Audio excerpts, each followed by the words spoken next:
ಇನ್ಸ್ಟಾಗ್ರಾಂನಲ್ಲೇ ಪತ್ನಿಯ ಮದುವೆಯನ್ನ ನೋಡಿ ಪತಿ ಶಾಕ್ ಆಗಿದ್ದಾರೆ. ಹಾಗಾದ್ರೆ ಏನಿದು ಕಥೆ ಅಂತ ನೋಡ್ತಾ ಹೋಗೋದಾದ್ರೆ, ಇನ್ಸ್ಟಾಗ್ರಾಂನಲ್ಲಿ ಪರಿಚಯವಾಗುತ್ತೆ, ಒಂದು ವಾರದಲ್ಲಿಯೇ ಪ್ರೀತಿಯಾಗತ್ತೆ, ನಂತರ ಮದುವೆಯನ್ನ ಕೂಡ ಆಗಿದ್ದಾರೆ. ಅದು ಕೂಡ ಇನ್ಸ್ಟಾಗ್ರಾಂನಲ್ಲಿ ಮದುವೆ ಆಗಿದ್ದನ್ನ ನೋಡಿ ಪತಿ ಇಲ್ಲಿ ಶಾಕ್ ಆಗಿದ್ದಾರೆ. ಗಂಡನನ್ನ ಬಿಟ್ಟು ಪ್ರಿಯಕರನ ಜೊತೆಗೆ ಮಹಿಳೆ ಹೋಗಿದ್ದಾಳೆ. ನೆಲಮಂಗಲದ ಜಕ್ಕಸಂದ್ರದ ರಾಘವೇಂದ್ರ ನಗರದಲ್ಲಿ ನಡೆದಿರುವಂತಹ ಘಟನೆ ಇದು. 13 ವರ್ಷದ ಹಿಂದೆ ನೇತ್ರಾವತಿ ಎಚ್ ರಮೇಶ್ ಅನ್ನೋರ ಜೊತೆಗೆ ಮದುವೆಯಾಗಿದ್ರು. 13 ವರ್ಷದ ಹಿಂದೆ ಇವರಿಬ್ರು ಮದುವೆಯಾಗಿದ್ರು. ಸದ್ಯ ಇನ್ಸ್ಟಾಗ್ರಾಂನಲ್ಲಿ ಗೆಳೆಯ ಸಂತೋಷ್ ಜೊತೆಗೆ ಎರಡನೆಯ ಮದುವೆಯಾಗಿದ್ದಾರೆ ಅನ್ನೋದು ಗೊತ್ತಾಗಿದೆ. ಕಳೆದ 1 ವಾರದ ಹಿಂದೆ ಸಂತೋಷ್ ಜೊತೆಗೆ ಇವರು ಮದುವೆ ಆಗಿದ್ದಾರೆ. ಬಟ್ಟೆ ತೆಗೆದುಕೊಂಡು ಹೋಗಲು ವಾಪಸ್ ಬರ್ತಾಳೆ ಮನೆಗೆ. ಆಗ ಪತ್ನಿಗೆ ಪತಿ ಸರಿಯಾಗಿ ಕ್ಲಾಸ್ ತೆಗೆದುಕೊಂಡಿದ್ದಾರೆ. ಮನೆಯಲ್ಲಿ ಮಕ್ಕಳಿದ್ದಾರೆ. ಗಂಡನನ್ನ ಬಿಟ್ಟು ಕೂಡ ಈಕೆ ಮತ್ತೊಂದು ಮದುವೆಯನ್ನ ಆಗಿದ್ದಾಳೆ. ಡ್ರೈವರ್ ಕೆಲಸವನ್ನ ಮಾಡಿಕೊಂಡು ರಮೇಶ್, ಈಕೆಯ ಮೊದಲನೆಯ ಗಂಡ, ಕೆಲಸವನ್ನ ಮಾಡ್ತಾ ಇದ್ರು. ನೆಲಮಂಗಲ ಟೌನ್ ಪೊಲೀಸ್ ಠಾಣೆಯಲ್ಲಿ ಈ ಒಂದು ಪ್ರಕರಣ ದಾಖಲಾಗಿದೆ. ನೋಡಿ, ಇನ್ಸ್ಟಾಗ್ರಾಂನಲ್ಲಿ ಪರಿಚಯ ಆಗಿದ್ದು ಇವರಿಬ್ರು, ನಂತರ 1 ವಾರದಲ್ಲೇ ಪ್ರೀತಿಯಾಗತ್ತೆ, ನಂತರ ಮದುವೆ ಕೂಡ ಆಗಿದೆ. ಆದರೆ ಇನ್ಸ್ಟಾಗ್ರಾಂನಲ್ಲೇ ಪತ್ನಿಯ ಮದುವೆಯನ್ನ ನೋಡಿ ಆಕೆಯ ಮೊದಲ ಪತಿ ಶಾಕ್ ಆಗಿದ್ದಾರೆ.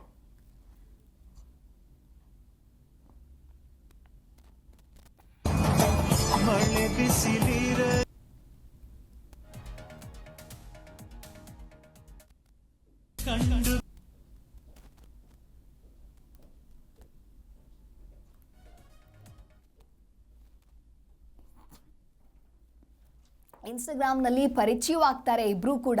1 ವಾರದಲ್ಲಿ ಪ್ರೀತಿಯಾಗತ್ತೆ, ನಂತರದಲ್ಲಿ ಮದುವೆಯನ್ನ ಕೂಡ ಆಗ್ತಾರೆ. ಆದರೆ ಇನ್ಸ್ಟಾಗ್ರಾಂನಲ್ಲಿ ಪತ್ನಿಯ ಮದುವೆಯನ್ನ ನೋಡಿ ಪತಿ ಕೂಡ ಶಾಕ್ ಆಗ್ತಾನೆ. ಗಂಡನನ್ನ ಬಿಟ್ಟು ಪ್ರಿಯಕರನ ಜೊತೆಗೆ ಮಹಿಳೆ ಹೋಗಿದ್ದಾಳೆ. ಇನ್ನು ಇದು ನಡೆದಿರುವಂಥದ್ದು ನೆಲಮಂಗಲದ ಜಕ್ಕಸಂದ್ರದ ರಾಘವೇಂದ್ರ ನಗರದಲ್ಲಿ. 13 ವರ್ಷದ ಹಿಂದೆ ಈಕೆ ಮದುವೆಯನ್ನ ಆಗಿರ್ತಾಳೆ. ರಮೇಶ್ ಅನ್ನೋರ ಜೊತೆಗೆ ಮದುವೆ ಆಗಿರ್ತಾಳೆ. ಸದ್ಯ ಇನ್ಸ್ಟಾಗ್ರಾಂನಲ್ಲಿ ಸಂತೋಷ್ ಅನ್ನೋರ ಜೊತೆಗೆ ಎರಡನೆಯ ಮದುವೆ ಆಗ್ತಾಳೆ. ಕಳೆದ 1 ವಾರದ ಹಿಂದೆ ಅಷ್ಟೇ ಸಂತೋಷ್ ಜೊತೆಗೆ ಈಕೆ ಮದುವೆಯಾಗ್ತಾಳೆ. ನಂತರದಲ್ಲಿ ಬಟ್ಟೆ ತೆಗೆದುಕೊಂಡು ಹೋಗೋದಕ್ಕೆ ಮನೆಗೆ ಬರ್ತಾಳೆ. ಮನೆಗೆ ಬಂದಂತಹ ಸಂದರ್ಭದಲ್ಲಿ ಪತಿ ಪತ್ನಿಗೆ ಸರಿಯಾಗಿ ಕ್ಲಾಸ್ ತೆಗೆದುಕೊಂಡಿದ್ದಾರೆ. ಅವಳು ಕಂಪ್ಲೇಂಟ್ ಕೊಟ್ಟಿದ್ಲು, ನನ್ನ ಮಗನು ಮೋಸ ಮಾಡ್ಬಿಟ್ಟು ಇವಾಗ ಬೇರೆನ ಇನ್ಸ್ಟಾಗ್ರಾಮಲ್ಲಿ ನೋಡಿ ಮದುವೆ ಮಾಡ್ಕೊಂಡು ಬಂದಿದ್ದಾಳೆ. ಇಲ್ಲಿ ನ್ಯಾಯ ಕೇಳಕ್ಕೆ ಬಂದಿದ್ದಕ್ಕೆ ಲಾಯರ್ ಕಡೆಯಿಂದ ಬಂದಿದ್ದಾಳೆ. ಕೋರ್ಟಲ್ಲಿ ನಾನು ಇದು ತಗೋತೀನಿ ಅಂತಾಳೆ. ಅಮಾಯಕನಿಗೆ ಮೋಸ ಮಾಡಿ ಈ ಥರ 1 ವಾರದಿಂದ ಮದುವೆ ಮಾಡ್ಕೊಂಡು ಬಂದಿದ್ದಾಳೆ. ಸರ್ ಏನು ಅಂತಾನೆ ಗೊತ್ತಾಗ್ತಾಯಿಲ್ಲ. ನಮ್ಮ ಮಗ ತಬ್ಲಿ ಮಗ, ಅವನು ಅಪ್ಪ ಅಮ್ಮ ಇಲ್ಲ, ಹುಡುಗನಿಗೆ ನಾವೇ ನಿಂತು ಮದುವೆ ಮಾಡಿದ್ದ. ಇವಾಗ ಅವನು ಮೋಸ ಮಾಡ್ಬಿಟ್ಟು ಇವಾಗ ಇನ್ಸ್ಟಾಗ್ರಾಮಲ್ಲಿ ಮದುವೆ ಮಾಡ್ಕೊಂಡು ಬಂದಿದ್ದೀನಿ, ನನ್ನ ಇಷ್ಟ, ನೀವ್ಯಾರು ಕೇಳಕ್ಕೆ ಅಂತ ಹೇಳ್ತಾಳೆ. ಏನು ಹೇಳಿದ್ರು ನಮ್ಮ ಮಾತುಗಳು ಏನು ಕೇಳ್ತಾ ಇಲ್ಲ ಅವಳು. ಮಾತಾಡೋಕೆ ಬಿಡ್ಲಿಲ್ಲ ಸರ್. ಲಾಯರ್ ಕಡೆಯಿಂದ ಬಂದ್ರೆ ಲಾಯರ್ ಮಾತಾಡ್ಬೇಡ್ರಿ ಅಂತ ಕೇಳ್ತಾರೆ. ಬಟ್ಟೆ ಬೇರೆ ತಗೊಂಡು ಹೋಗಕ್ಕೆ ಅಂತ ಬಂದು ಮನೆ ಬೀಗ ಹೊಡಿಯಕ್ಕೆ ಹೋಗಿದ್ಲು ಲಾಯರ್ ಕಡೆಯಿಂದ. ಮಗ ಎಲ್ಲಿಕ್ಕಿದ್ದಾಳೆ ಅಂತ ಗೊತ್ತಿಲ್ಲ. ಮದುವೆ ಆಗಿ ನಾನು ಕರ್ಸಿಲ್ಲ ಸರ್. ಇವ್ರು ಯಾರು ಮದುವೆ ಆಗಿರೋ ಹುಡುಗನ್ ಕರ್ಸಿಲ್ಲ. ಅವಳೊಬ್ಳು ಬಂದ್ರೆ ಒಳಗಡೆ ಇದ್ದಾಳೆ, ಅವ್ರು ಆಚೆ ಕರ್ಕೊ ಬರ್ತಾ ಇಲ್ಲ. ಆಚೆ ಅವಳನ್ನ ದಯವಿಟ್ಟು ಮುಂದೆಗಡೆ ಮಾತಾಡ್ಸ್ಬೇಕು ಸರ್. ನೀವು ನಮ್ಗೆ ನ್ಯಾಯ ಕೊಡ್ಸಿ ಸರ್. 13 ವರ್ಷದಿಂದ ಮದುವೆ ಆಗಿರೋದು, 15 ದಿನದಿಂದ ಈ ಕೆಲಸ ಮಾಡಿದಾಳೆ ಸರ್. 1 ವಾರ ಸರ್. ನಾನು 13 ವರ್ಷ ಆಯ್ತು ಸರ್ ಮದುವೆ ಆಗಿ. ನಾವು ಅನ್ಯೂಲ್ಯವಾಗಿದ್ವಿ, ಏನು ಪ್ರಾಬ್ಲಮ್ ಇರಲಿಲ್ಲ. ಅವ್ರ ಅಪ್ಪ ಅಮ್ಮ ಯಾರಿಲ್ಲ ಹುಡುಗಿಗೆ. ಅವರು ಚಿಕ್ಕ ವಯಸ್ಸಲ್ಲೇ ತಾಯಿ ತಂದೆ ಎಲ್ಲ ತೀರೋಗಿದ್ದಾರೆ. ನಾವು ಹಿಂಗೆ ನಮ್ಮ ರಿಲೇಷನ್ ತೋರಿಸಿ ಮದುವೆ ಮಾಡಿದ್ರು ಅವಳನ್ನ, ಹುಡುಗಿನ. ಅವಳು ಇವಾಗ 13 ವರ್ಷದಿಂದ ಇದ್ದು ಏನು ನಮ್ಮ ಪ್ರಾಬ್ಲಮ್ ಇಲ್ಲ. ಇವಾಗ ಒಂದು 15 ದಿವಸದಲ್ಲಿ ಕಂಪ್ಲೇಂಟ್ ಕೊಟ್ಟಿದ್ಲು ನನ್ನ ಮೇಲೆ. ತಪ್ಪ ಅವರಪ್ಪ ಒತ್ತಿ ಅವನಿಗೆ ಹೊಡಿತಾನೆ, ಟಾರ್ಚರ್ ಕೊಡ್ದೆ ಅಂತ ಕಂಪ್ಲೇಂಟ್ ಕೊಟ್ಬಿಟ್ಟು ನನ್ನ ಮನೆಯಿಂದ ಆಚೆ ಹಾಕಿದ್ಲು. ವಿಷ ಕುಡಿದ್ದೀನಿ, ಪಾಲಿಡಾಲ್ ಕುಡಿತೀನಿ ಅಂತ ಆಚೆ ಹಾಕಿದ್ಲು. ಅವ್ರು ಪೊಲೀಸವರು 3 ತಿಂಗಳು ಟೈಮ್ ಕೊಟ್ಟಿದ್ರು. ಇದು ರೂಲಲ್ಲೂ KBT ಹತ್ರ ಕಂಪ್ಲೇಂಟ್ ಕೊಟ್ಟಿದ್ವಿ. ಅವ್ರು 3 ತಿಂಗಳು ಟೈಮ್ ಕೊಟ್ಟಿದ್ರು. ನೋಡಮ್ಮ, ಗಂಡ ಹೆಂಡತಿ ವಿಚಾರ ಅದು ಏನು ಅನ್ಸರ್ಸ್ಕೊಂಡವ್ರಿ. ಅವ್ರು ಬಾಡಿಗೆ ಕಟ್ಟಕ್ಕೆಲ್ಲ ಹೇಳಿದ್ರು, ಬಾಡಿಗೆ ಸಂಘ ಪಂಗ ಏನವೆಲ್ಲ ಕಟ್ಟಕ್ಕೆ ಹೇಳಿದ್ರು. ನಾವು ಚೆನ್ನಾಗಿ ನೋಡ್ಕೊತಾ ಇದ್ವಿ. ಆಮೇಲೆ ಇವಳು ಬಂದು ಕಂಪ್ಲೇಂಟ್ ಕೊಟ್ಮೇಲೆ ಹಿಂಗೆ ಹೋಗಿ ಕಂಪ್ಲೇಂಟ್ 1 ವಾರಕ್ಕೆ ಮದುವೆ ಮಾಡ್ಕೊಂಡವಳು ಇನ್ನೊಬ್ಬನ. ನನ್ನ ಮನೆಯಿಂದ ಆಚೆಗೆ ಹಾಕ್ಬಿಟ್ಟು ಇನ್ನೊಬ್ಬನ ಜೊತೆ ಮದುವೆ ಮಾಡ್ಕೊಂಡಿದ್ದಾಳೆ. ನನಗಾಗಿರೋ ಇದು 13 ವರ್ಷದಿಂದ ಚೆನ್ನಾಗಿ ನೋಡಿ ನಾವೆಲ್ಲ ಚೆನ್ನಾಗಿದ್ವಿ. ತಬ್ಲಿ ಹುಡುಗಿ ಅಂತೆಲ್ಲ ಚೆನ್ನಾಗಿ ತಂದು ಹಾಕೊಂಡು ನಮ್ಮ ಮಗನು ಚೆನ್ನಾಗೆಲ್ಲ ಸಾಕೊಂಡು ನಾವಿದ್ವಿ. ಇವಾಗ ನಮಗೆ ಮೋಸ ಮಾಡಿ ಹೋಗಿದ್ದಾಳೆ. ಅದು ಪರಿಹಾರ ಏನು ಅಂತ ಸಿಗ್ಬೇಕು ಸರ್. ಬೇರೆಯವ್ರಿಗೆ ನಮ್ಮಂತವ್ರು ಇದು ಅರೇಂಜ್ ಮ್ಯಾರೇಜ್ ಸರ್. ನಮ್ಮವ್ರು ಎಲ್ಲ ಸಂಬಂಧಿಕರೆಲ್ಲ ನೋಡಿ ಎಲ್ಲ ರಾಜವರ್ಷಾಗಿ ಇದು ಇದ್ರಲ್ಲಿ ಯಡಿಯೂರು ಸಿದ್ಧಲಿಂಗೇಶ್ವರಲ್ಲಿ ಮದುವೆ ಮಾಡಿದ್ರು. ಯಡಿಯೂರಲ್ಲಿ ದೇವಸ್ಥಾನದಲ್ಲಿ ಎಲ್ಲ ಅವ್ರ ಕಡೆಯವರೆಲ್ಲ ಒಪ್ಪಿ, ನಮ್ಮ ಕಡೆ ಎಲ್ಲ ಒಪ್ಪಿ. ಅವ್ರೇನಂತ ನಮಗೆ ಅವ್ನು ಯಾರು ಸರ್, ಅವ್ನು ಇವಾಗ ಮದುವೆ ಮಾಡ್ಕೊಂಡ್ರೆ ಯಾವ ಊರು ಅಂತ ಗೊತ್ತಿಲ್ಲ ಸರ್. ಇನ್ಸ್ಟಾಗ್ರಾಮ್ ಅಲ್ಲಿ ಫೋಟೋಗಳು ಸಿಗ್ತಾವೆ ನಮ್ಗೆ. ಇವಾಗ ಒಂದು ವಾರದ ಮುಂಚೆ ಮದುವೆ ಮಾಡ್ಕೊಂಡಿದ್ರು ಸರ್. ನಾನು 13 ವರ್ಷ ಆಯ್ತು ಸರ್ ಮದುವೆ ಆಗಿ. ನಾವು ಅನ್ಯೋನ್ಯವಾಗಿದ್ವಿ, ಏನು ಪ್ರಾಬ್ಲಮ್ ಇರಲಿಲ್ಲ. ಅವ್ರ ಅಪ್ಪ ಅಮ್ಮ ಯಾರಿಲ್ಲ ಹುಡುಗಿಗೆ. ಅವರು ಚಿಕ್ಕ ವಯಸ್ಸಲ್ಲೇ ತಾಯಿ ತಂದೆ ಎಲ್ಲ ತೀರೋಗಿದ್ದಾರೆ. ನಾವು ಹಿಂಗೆ ನಮ್ಮ ರಿಲೇಷನ್ ತೋರಿಸಿ ಮದುವೆ ಮಾಡಿದ್ರು ಅವಳನ್ನ, ಹುಡುಗಿನ. ಅವಳು ಇವಾಗ 13 ವರ್ಷದಿಂದ ಇದ್ದು ಏನು ನಮ್ಮ ಪ್ರಾಬ್ಲಮ್ ಇಲ್ಲ. ಇವಾಗ ಒಂದು 15 ದಿವಸದಲ್ಲಿ ಕಂಪ್ಲೇಂಟ್ ಕೊಟ್ಟಿದ್ಲು ನನ್ನ ಮೇಲೆ. ತೊಪ್ಪ ಅವರಪ್ಪ ಹೊತ್ತಿ ಅವನಿಗೆ ಹೊಡಿತಾನೆ, ಟಾರ್ಚರ್ ಕೊಡ್ತಾನೆ ಅಂತ ಕಂಪ್ಲೇಂಟ್ ಕೊಟ್ಬಿಟ್ಟು ನನ್ನ ಮನೆಯಿಂದ ಆಚೆ ಹಾಕಿದ್ಲು. ವಿಷ ಕುಡಿತೀನಿ, ಪಾಲಿಡಾಲ್ ಕುಡಿತೀನಿ ಅಂತ ಆಚೆ ಹಾಕಿದ್ಲು. ಅವ್ರು ಪೊಲೀಸವರು 3 ತಿಂಗಳು ಟೈಮ್ ಎಸ್, ಇನ್ಸ್ಟಾಗ್ರಾಮ್ನಲ್ಲಿ ಪರಿಚಯ ಆಗಿರುವಂತಹ ಒಂದು ಜೋಡಿ ಮದುವೆ ಆಗಿದೆ.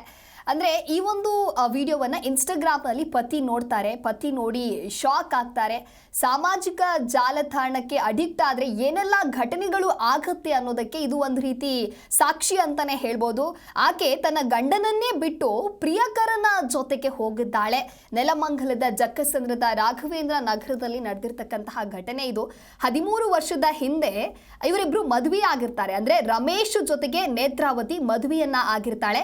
ನಂತರದಲ್ಲಿ ಇನ್ಸ್ಟಾಗ್ರಾಮ್ನಲ್ಲಿ ಪರಿಚಯವಾಗಿರ್ತಾರೆ. ಕಳೆದ 1 ವಾರದ ಹಿಂದೆ ಸಂತೋಷ್ ಜೊತೆಗೆ ಮದುವೆಯಾಗಿದ್ದಾರೆ. ಎಸ್, ಈ ಕುರಿತು ಮಾತನಾಡೋದಕ್ಕೆ ರಮೇಶ್ ನಮ್ಮ ಜೊತೆಗೆ ಸಂಪರ್ಕದಲ್ಲಿದ್ದಾರೆ.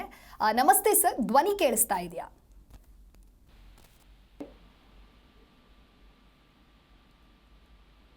ಹಲೋ, ನಮಸ್ತೆ ಸರ್, ಧ್ವನಿ ಕೇಳಿಸ್ತಾ ಇದೆಯಾ? ಕೇಳಿಸ್ತಾ ಇದೆ ಮೇಡಮ್. ನಮಸ್ಕಾರ ಮೇಡಮ್. ನಮಸ್ತೆ ಸರ್. ನಿಜಕ್ಕೂ ಒಂದ್ ರೀತಿ ಇದು ನೋವಿನ ಸಂಗತಿ ಅಂತಾನೆ ಹೇಳ್ಬೋದು. ಯಾಕೆ ಹೀಗಾಯ್ತು? ನಿಮ್ಮ ಮದುವೆ ಆಗಿದ್ ಯಾವಾಗ? ಇವರ ಸಂಪರ್ಕ ಯಾವಾಗಿಂದ ಇತ್ತು? ಮೇಡಮ್, ನಾವು ಮದ್ವೆ ಆಗಿ ಇವತ್ತಿಗೆ 13 ವರ್ಷ ಆಯ್ತು ಮೇಡಮ್. ಓಕೆ. 13-14 ವರ್ಷ ಆಯ್ತು ಮದ್ವೆ ಆಗಿ. ಆ ಹುಡುಗಿಗೆ ಅಪ್ಪ ಅಮ್ಮ ಯಾರು ಇರ್ಲಿಲ್ಲ. ಓಕೆ. ನಮ್ ದೊಡ್ಡಮ್ಮ ಚಿಗಮ್ಮದಿರೆಲ್ಲ ನೋಡಿ ಮದ್ವೆ, ಎಲ್ಲಾರು ಫ್ಯಾಮಿಲಿ ಎಲ್ಲ ನೋಡಿ ಮದ್ವೆ ಮಾಡಿತ್ತು ತಬ್ಲೆ ಹುಡುಗಿ ಅಂದ್ಬಿಟ್ಟು. ಓಕೆ. ಅವ್ರಿಗೆ ಅಪ್ಪ ಅಮ್ಮ ಯಾರಿಲ್ಲ. ನಾವೇ ಎಲ್ಲ ದುಡ್ದು ಸಂಪಾದನೆ ಮಾಡಿ ಅವಳ ಹೆಸರಿಗೆಲ್ಲ ಜಮೀನೆಲ್ಲ ಮಾಡಿಸ್ಕೊಟ್ವಿ. ಅವಳಿಗೆ ಹುಷಾರಿಲ್ಲ, ಎಲ್ಲ ಬಾಣಿತಾನ ಗೀಣಿತಾನ ಎಲ್ಲ ಪ್ರತಿಯೊಂದು ನಾವೇ ಮಾಡಿತ್ತು. ಅವ್ರದ್ದೇನು 10 ರೂಪಾಯಿ ವರದಕ್ಷಿಣೆ ಕೊಟ್ಟಿಲ್ಲ ಅವ್ರು ನಮ್ಗೆ. ಓಕೆ. ಚೆನ್ನಾಗೇ ನೋಡ್ಕೊಂಡಿದ್ವಿ, ಚೆನ್ನಾಗೇ ಸಂಸಾರ ಮಾಡ್ಕೊಂಡಿದ್ಲು. ಓಕೆ. ಈ ತರ ಹುಡುಗನ್ನ ಇದ್ ಮಾಡ್ಕೊಂಡು ನಮ್ಮ ಮೇಲೆ ಸುಳ್ಳು ಕಂಪ್ಲೇಂಟ್ ಕೊಟ್ಟು ಇವಳು ನನಗೆ ಮೋಸ ಮಾಡಿ ಹೋಗಿದ್ದಾನೆ. ನಮ್ ಮಗ ಇದ್ದಾನೆ, 12 ವರ್ಷ ಮಗ ಇದ್ದಾನೆ ನನಗೆ. ಓಕೆ. ನಿಮ್ಗೆ ಯಾವಾಗ ಈ ವಿಚಾರ ಗೊತ್ತಾಯ್ತು ಸರ್? ಮೊದ್ಲೇ ಗೊತ್ತಾಗಿತ್ತ ಹೇಗೆ ಅಂತ? ಇಲ್ಲ ಮೇಡಮ್, ನಮಗೆ ಗೊತ್ತೇ ಇಲ್ಲ ಅವಳು ಏನೇನ್ ಮಾಡ್ಕೊಳ್ಳೋದು ಗೊತ್ತ. ನನ್ನ ಮೇಲೆ ಸುಳ್ಳು ಕಂಪ್ಲೇಂಟ್ ಕೊಟ್ಟು 15 ದಿವಸದಲ್ಲಿ 24ನೇ ತಾರೀಕಲ್ಲಿ ಕಂಪ್ಲೇಂಟ್ ಮಾಡವಳೆ. ಓಕೆ. ಕಂಪ್ಲೇಂಟ್ ಮಾಡಿ 1 ವಾರಕ್ಕೆ ಹೋಗಿ ಮದುವೆ ಮಾಡ್ಕೊಂಡು ನನಗೆ ಡೈವರ್ಸ್ ಬೇಕು ಅಂತ ನನ್ನ ಹತ್ರ ಏನು ಪೊಲೀಸರ ಹತ್ರ ಹೋಗಿ ನೆಲಮಂಗಲ ರೂರಲ್ ಸ್ಟೇಷನ್ ಅಲ್ಲಿ ಕಂಪ್ಲೇಂಟ್ ಕೊಟ್ಟಿದ್ಲು. ಓಕೆ. ನನಗೆ ಡೈವರ್ಸ್ ಬೇಕು, ಇವನ ಹತ್ರ ನಾನು ಬಾಳಕ್ ಇಷ್ಟ ಇಲ್ಲ, ಇವನ್ ಟಾರ್ಚರ್ ಕೊಡ್ತಾನೆ ಅಂತ ಸುಳ್ಳು ಕಂಪ್ಲೇಂಟ್ ಕೊಟ್ಟು ಇವಳು ಅವನ ಜೊತೆ ಹೋಗಕ್ಕೋಸ್ಕರ ನನ್ನ ಮೇಲೆ ಸುಳ್ಳು ಕಂಪ್ಲೇಂಟ್ ಕೊಟ್ಟು ಮದುವೆ ಮಾಡ್ಕೊಂಡವಳು ಮೇಡಮ್. ಓಕೆ. ಆಗಾಗ ಏನು ಜಗಳ ನಡೀತಾ ಇತ್ತಾ ಹೇಗೆ, ಅಥವಾ ಅನ್ಯೋನ್ಯವಾಗಿದ್ರಾ? ಅನುಕೂಲವಾಗಿದ್ವಿ ಮೇಡಮ್. ಏನು ಪ್ರಾಬ್ಲಮ್ ಇಲ್ಲ. ಮತ್ತೆ ಚೆನ್ನಾಗೇ ಇದ್ಲು. ಗಂಡ ಹೆಂಡತಿ ಯಾವ ತರ ಇರ್ಬೇಕು ಆ ತರನೇ ಇದ್ವಿ. ನಂಬಿಸ್ಬಿಟ್ಟು ನನ್ನ ಕುತ್ತಿಗೆ ಕುಯ್ದ್ಬಿಟ್ಟು ಹೋಗಿತ್ತು ಅವಳು, ಓಕೆ, ಮೋಸ ಮಾಡಿ. ಓಕೆ. ಹಾಗಾಗಿ ಈಗ ಮುಂದೆ ನೀವು ಏನ್ ಮಾಡ್ಬೇಕಂತ ಅನ್ಕೊಂಡಿದ್ದೀರಾ? ನಿಮ್ಮ ಮುಂದಿನ ನಡೆ ಮುಂದೆ ನನ್ನ ಜೀವನ ಮೇಡಮ್ ನನಗಾಗಿರೋದು ಬೇರೆಯವ್ರಿಗೆ ಯಾರು ಹೋಗ್ಬಿಡ್ದು. ಇದು ಪ್ರಪಂಚಕ್ಕೆ ಗೊತ್ತಾಗಬೇಕು. ಬೇರೆಯವ್ರು ನಂಬಿ ಮೋಸ ಹೋಗ್ಬಾರ್ದು ಮೇಡಮ್. ಓಕೆ. ಇವಾಗ ನಮ್ಮಂತ ಒಳ್ಳೆ ಹುಡುಗ ಮೇಡಮ್, ನಾವೇನ್ ಕುಡಿಯಲ್ಲ, ಏನಿಲ್ಲ, ಡ್ರಿಂಕ್ಸ್ ಮಾಡಲ್ಲ, ಒಂದ್ ಹ್ಯಾಬಿಟ್ ಇಲ್ಲ ಬೇರೆ ಕೆಟ್ಟ ವ್ಯವಹಾರ ಏನು ನಮಗ್ ಗೊತ್ತಿಲ್ಲ. ಓಕೆ. ನಾವು ಒಳ್ಳೆ ಹುಡುಗಂಗೆ ಈ ತರ ಮೋಸ ಮಾಡೋದ್ಮೇಲೆ ಅದೇ ನನಗೆ ಬೇಜಾರು. ಓಕೆ. ಪುಟ್ಟ ಮಗ ಕೂಡ ಇದ್ದಾನೆ, ಆ ಮಗನ್ನ ಕೂಡ ಬಿಟ್ಟು ಹೋಗಿದ್ದಾರೆ ಅಂತ ಹೇಳಿ. ಹೌದು ಮೇಡಮ್. ಆ ಮಗ ಮೇಡಮ್ ಅವನ್ನೇ ನನ್ನ ಜೀವ. ಅವ್ರಿಗೋಸ್ಕರ ನನ್ನ ಹೆಂಡತಿ, ನಮ್ಮ ಫ್ಯಾಮಿಲಿ ಎಲ್ಲ ಬಿಟ್ಟು ಬಂದೆ ಮೇಡಮ್. ಅಕ್ಕ ತಂಗಿ ಬಂಧು ಬಳಗ ಎಲ್ಲ ಇಡೀ ನಮ್ಮ ಫ್ಯಾಮಿಲಿನೇ ಬಿಟ್ಟು ಬಂದೆ. ಓಕೆ. ಈಗ ನಿಮ್ ಫ್ಯಾಮಿಲಿ ಅವ್ರು ಏನ್ ಹೇಳ್ತಾ ಇದ್ದಾರೆ? ಅವ್ರು ಅದೇ ಈ ತರ ಮಾಡೋದ್ಲಲ್ಲ, ಯಾರಿಗೂ ಈ ತರ ಆಗ್ಬಾರ್ದು, ಇಷ್ಟೆಲ್ಲ ನಮ್ಮನ್ನೆಲ್ಲ ಬಿಟ್ಟು ಸಾಕ್ತೆ ನೀನು, ಅವಳ ಹೆಸರು ಜಮೀನ್ ಮಾಡ್ಕೊಟ್ಟೆ, ಎಲ್ಲ ಮಾಡ್ಕೊಟ್ಟೆ, ನೀನು ಮೋಸ ಮಾಡಿ ಜಮೀನು ಆಸೆಗೋಸ್ಕರ ಇವಳು ಇನ್ನೊಬ್ಬನ ಮದುವೆ ಜಮೀನ್ ಇವಳ ಹೆಸರು ಮಾಡಿಸ್ಕೊಟ್ಮೇಲೆ ಇವಳು ಈ ತರ ಚೇಂಜ್ ಆಗಿತ್ತು ಮೇಡಮ್. ಓಕೆ. ಓಕೆ. ಎಲ್ಲ ಕಷ್ಟಪಟ್ಟು ದುಡ್ದಿ ಮೇಡಮ್, ಸಿಕ್ಕಾಪಟ್ಟೆ ಜೀವನದಲ್ಲಿ ಕಷ್ಟಪಡ್ತೀವಿ ಮೇಡಮ್. ನನ್ನಂತ ಬೇಕಾದ್ರೆ ಅಲ್ಲಿ ಬಂದು ನೋಡಿ ನೀವೆಲ್ಲ ನಂತರ ಯಾರು ಸಾಕಿಲ್ಲ ಅವಳ. ಓಕೆ. ಅವ್ರ ಕಡೆಯವರು ಏನು ಹೆಲ್ಪ್ ಮಾಡಿಲ್ಲ ಮೇಡಮ್, ಯಾರು ನೋಡ್ಲಿಲ್ಲ. ನಾನೇ ಬಾಣಿತಾನ ಫುಲ್ ಪ್ರತಿಯೊಂದು ಹಾಸ್ಪಿಟ್ಲ್ ಖರ್ಚು ಎಲ್ಲ ನಮ್ದೇ ಮೇಡಮ್. ಸುಮಾರು ಒಂದು 50 ಲಕ್ಷ ಖರ್ಚು ಮಾಡಿದ್ದೀನಿ ಅವಳಿಗೆ. ನಾನು ಮದುವೆ ಮಾಡ್ಕೊಂಡು ಬರೀ ಕಾಲು ಆಸ್ಪತ್ರೆಗೆನೆ ಒಂದು 20 ಲಕ್ಷ ಖರ್ಚು ಮಾಡಿದೀನಿ. ಓಕೆ. ಎಲ್ಲ ದುಡ್ಸ್ಕೊಂಡು ಇವಾಗ ನಮ್ ಬರೇ ಕೈ ಆಗಿದೀವಿ ಮೇಡಮ್. ನನ್ನ ಹತ್ರ 10 ರೂಪಾಯಿ ದುಡ್ಡಿಲ್ಲ. ಇವಳೇ ಏನೋ ನಮ್ ಪ್ರಪಂಚ, ಮುಂದಕ್ಕೆ ನಮ್ಮ ಮಗಿಗೆ ಫ್ಯೂಚರ್ಗೆ ಜಮೀನ್ ಆಯ್ತದಲ್ಲ, ಮಗಿಗೆ ಚೆನ್ನಾಗಿರ್ತಾನೆ ಮುಂದಕ್ಕೆ ಅಂತ ನಾವು ಆಸೆ ಬಿದ್ದು ಇದ್ ಮಾಡಿದ್ವಿ. ಓಕೆ. ಮೋಸ ಮಾಡ್ಬಿಟ್ಟು ನೆಂಬಿಸ್ಬಿಟ್ಟು ಕುತ್ತಿಗೆ ಕುಯ್ದ್ಬಿಟ್ಟು ಹೋದ್ಲು ಮೇಡಮ್. ಓಕೆ. 1 ವಾರದ ಹಿಂದೆ ಮದ್ವೆ ಆಗಿದ್ದಾರೆ ಅಂತ ಗೊತ್ತಾಗತ್ತೆ, ನಂತರದಲ್ಲಿ ಅವ್ರು ನಿಮ್ ಮನೆಗ್ ಕೂಡ ಬರ್ತಾರೆ ಬಟ್ಟೆನ ತೆಗೆದುಕೊಂಡು ಹೋಗೋಕೆ ಅಂತ. ಆಗ ಏನು ಮಾತುಕತೆ ನಡೀತು, ಏನ್ ಹೇಳಿದ್ರು ಮೇಡಮ್? ಅದು ಮೇಡಮ್ ನಮ್ದು ಡಾಕ್ಯುಮೆಂಟ್ಗಳೆಲ್ಲ ಒತ್ಕೊಂಡು ಹೋಗಿದ್ದಾಳೆ. ಮನೆ ಕರ್ಕೊಂಡು ಹೋದ್ವಿ, ಬಟ್ಟೆ ಕೊಡ್ತೀವಿ ಅಂತ ಅವ್ರ ಲಾಯರ್, ವಕೀಲರು, ಪೊಲೀಸ್ ಇನ್ಸ್ಪೆಕ್ಟರ್ ಬಂದಿದ್ರು ಮನೆಗೆ. ಓಕೆ. ಅಲ್ಲಿ ನನ್ ಡಾಕ್ಯುಮೆಂಟ್ ಏನು ಇರ್ಲಿಲ್ಲ. ಅದು ನನ್ ಡಾಕ್ಯುಮೆಂಟ್ ಕೊಡಮ್ಮ ಫಸ್ಟ್. ನನ್ ಡಾಕ್ಯುಮೆಂಟ್ ಇಲ್ಲ ನಿನ್ನವೇನವ ಗೊತ್ತಿಲ್ಲ, ನೀನ್ ಯಾರು ಅಂತ ಗೊತ್ತಿಲ್ಲ ಅಂತ ಹೇಳ್ತಾಳೆ ಇವಾಗ. Okay sir. ಓಕೆ. ಡಾಕ್ಯುಮೆಂಟ್ ಏನು ಕೊಡ್ಲಿ, ನನ್ನ ಡಾಕ್ಯುಮೆಂಟ್ ಇಲ್ಲ ಮೇಡಮ್. ಎಲ್ಲ ಏನೇನ್ ಮಾಡ್ಕೊಳ್ಳೋ ಗೊತ್ತಿಲ್ಲ. ಅದು ಜಮೀನ್ ಪತ್ರ ಅಡ ಮಾಡಿ ಇವ್ನ ಜೊತೆ ಹೋಗಿ ಮದ್ವೆ ಆಗಿರೋದು ಮೇಡಮ್ ಅವಳು. Okay sir. ಓಕೆ. 5 ಲಕ್ಷ ರೂಪಾಯಿ ಜಮೀನ್ ಪತ್ರ ಅಡ ಮಾಡಿ ಇವ್ನ ಮದ್ವೆ ಮಾಡ್ಕೊಂಡು ಹೋಗಿರೋದು ಅವಳು. Okay sir. Okay sir, thank you. Zee Kannada news ಜೊತೆಗೆ ನೋಡಿ ಮೇಡಮ್, ಯಾರಿಗೂ ಈ ತರ ಅಮಾಯಕರಿಗೆ ಈ ತರ ಆಗ್ಬಾರ್ದು ಮೇಡಮ್. ಇದೊಂದು ಜೀವನಕ್ಕೊಂದು ಪಾಠ ಆಗ್ಬೇಕು ಮೇಡಮ್. ಇದು ಹೌದು, ಜೀವನಕ್ಕೆ ಖಂಡಿತ ಇದು ಪಾಠ ಆಗ್ಬೇಕು, ಮತ್ತೆ ಯಾರಿಗೂ ಕೂಡ ಹೀಗೆ ಆಗ್ಬಾರ್ದು. Thank you sir, thank you Zee Kannada news ಜೊತೆಗೆ ಮಾತನಾಡಿದ್ದಕ್ಕೆ.